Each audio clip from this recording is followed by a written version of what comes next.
Hey everyone, welcome to my channel. My name is Vanessa and you are watching the Exploring Oracle, or the Exploracle for short. If this is your first time here, what I usually do is I show you a deck from my personal collection, show you all of the cards, and talk about it. And for today, we will be taking a look at the Rooted Woman Oracle. This is by Sharon Blackie with artwork by Hannah Willow. And this is a 53 card deck and guidebook from Hay House. So this is a beautifully produced mass market deck, if I do say so myself.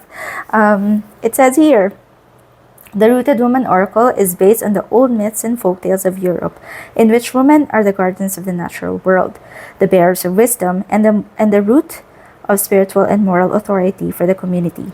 It offers a heroine's journey to a sense of rootedness in and belonging to this beautiful animate earth. So Dr. Sharon Blackie is an award-winning writer, psychologist, and mythologist. And Hannah Willow is an artist inspired by the wild and free places, creatures, folklore, poetry, myths, and legends. So this oracle deck opens up it has a magnetic closure that opens up all the way, which I absolutely love. Probably my favorite packaging. Next would be like just a standard 2-piece stock box. And it says here, may the rooted women who were our ancestors and the spirits and stories of the lands they lived in guide us on our heroine's journey. And this is the guidebook. So the table of contents, you have introduction, the heroine's journey, the oracle deck as an ally and guide, how this deck is structured, working with the Rooted Woman Oracle, introducing yourself to the deck, beginning your reading, interpreting the cards. Then you have some card spreads, going deeper, and then the actual cards. So you have here places, allies, the journey, and focus cards. So let's take a quick look. I'm interested how this deck is structured. So it consists of 53 cards. There are 17 cards on each of the 3 suits. And in addition, there are 2 focus cards, Peregrina and Rooted. So it's like the Fool and the World. Then you have here explanation on the 3 suits, how to work with the deck, and here are the spreads, just so you have a quick peek. And this is how the cards are laid out. So you have here the name of the card, the key phrase or word, probably for some there's just one word like this, and then the meaning of the card. So that is how it's laid out. Then information about the artist and about the author. Okay, so it has this ribbon. You can take out the cards. Let's put this to the side. Now the cards are matte. They are standard Hay House matte cardstock. Although it feels a little bit more easier to shuffle, it doesn't feel like it will clump. Snaps back quite well, and they are not edged. So I'm probably gonna edge this once I have time. These are the backs. They are not reversible. And then we'll zoom in and take a closer look at all of the cards. Alright, so the cards are borderless. You have here the number, the name, and the key phrase. I was so drawn to the art in this deck, and that's one of the reasons why I got it. Although I do notice myself gravitating a lot more to oracle decks lately. But yeah, this one, I absolutely am drawn to the artwork. I love nature-themed decks, and yeah, just the theme of this deck to me, it speaks to me a lot. So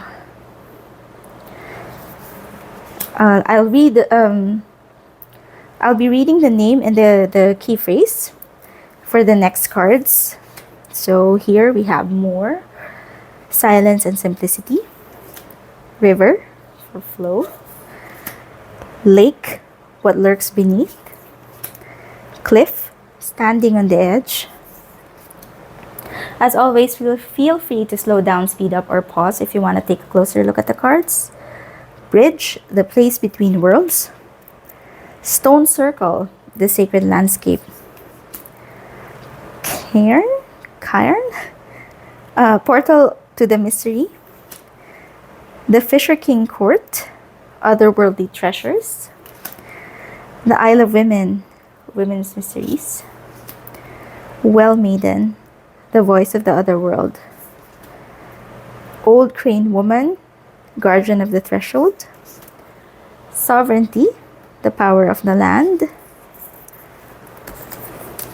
Selkie, the soul skin. Miss, divine madness. Seridwen, the initiator. Ellen, pathmaker and guide. Fanon, the story carrier. So I'm not familiar with these people. That's why I enjoy guidebooks that have a lot of information, because I get to learn about them as well. The Buried Moon, the hidden feminine. Sheila Nagig, fertility and creativity. Kailak, not sure how to pronounce it. Protector of the wild. Bin Feasa, women's wisdom. I'm sorry, I'm butchering these names. Matcha, strength and endurance. Old woman of dreams, the maker of visions. The Grail bearer, spiritual nourishment. Bien C, the keening woman. The Morrigan, death and rebirth. Quest. So that's the second suit, and the third suit, Quest. Imram, pilgrimage. Labyrinth, the wasteland. The call, the threshold. The fall, the descent. The crossroads. Temptation.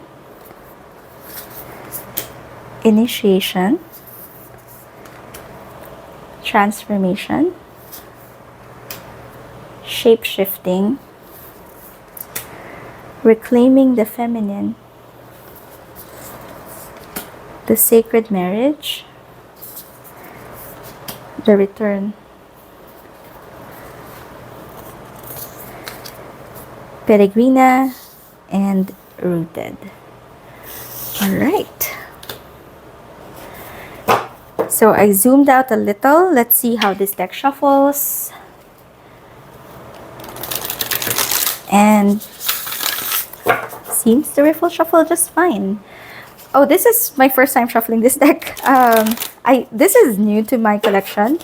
Just got it a couple of weeks ago, and I've just looked through it, but haven't worked with it yet. Right, so let's see, maybe one more time. Okay, and then for the overhand, there is some clumping, but I think it will work itself out. Yeah, it's starting to get a little bit more easier to overhand. Okay, let's see if we can get a jumper. But if not, we'll be reading for this card. Okay, it's Quest.